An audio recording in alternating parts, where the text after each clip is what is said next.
basically. I can't call it fan mail. Like, it's like racist hate mail. Shit, if you go to YouTube and type in Marc Marcel / the South at one, and I leave them up there. Like, some of my friends were like, how come you didn't erase them in the comments? Because I just want people to see how ugly they can be. I mean, people telling me, yo, you know, fuck you, you nigger, you know, go back to Africa. And like, bitch, I ain't even been to Africa. How the fuck can I go back? But anyway, this poem was inspired by the racist comments that I've been getting.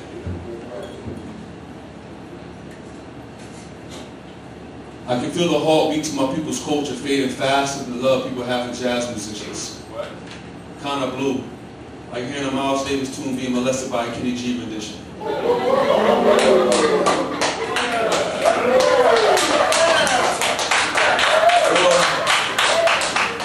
Or more similar to the way Greeks just rolled up in Egypt and raped them from everything from the mystery traditions. So maybe it's not too hard to trace our resentment, knowing everything from our gold to our homes and all home has been stripped.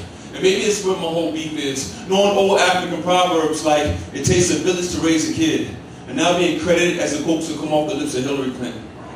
So maybe I'm not too far off here when I tell you blacks have it off worse when you were born Palestinian.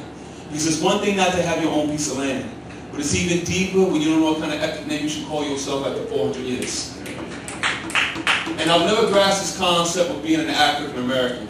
On so many levels, they never wanted me to be an American. And Africans look at me like I'm just American. And Americans tell me why I just take my ass back to Africa if I got a problem with something to complain about being American. So I tell them, with the echoes of a million souls who died in the ocean with no name, your ignorance will one day be the death of your nation. And I've been losing patience, but the only reason why I haven't turned to religion and started walking strapped up to the buildings is because I never had the same morals as our president. I just believe life is much too precious for a bullet to be the last resort to any problem you have. But I do live by the Malcolm Code. You push me and I push you back. And my father's always been warning me about things that I can't control, like driving while black. He keeps giving me stories about men being hung, dragged, and ran over by trains on ties to his tracks. And he says that was just 40 years ago. So I tell him, Pops, nah, that was today.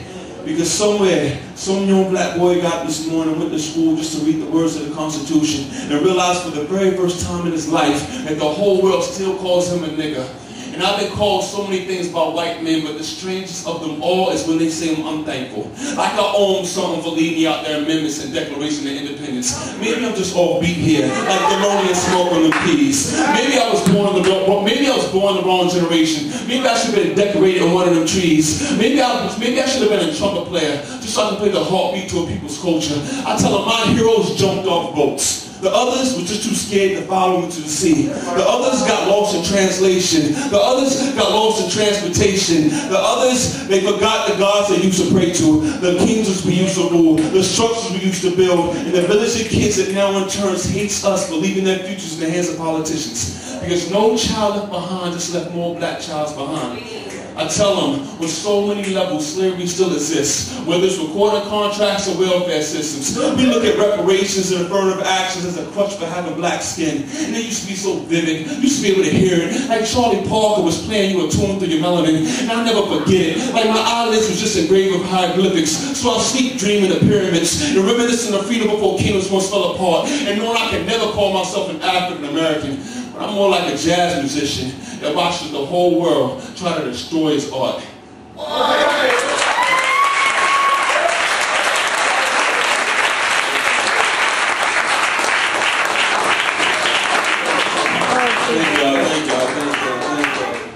you. Yes, I do have a CD. This is called All Around the World. I have like 26 spoken word artists on there.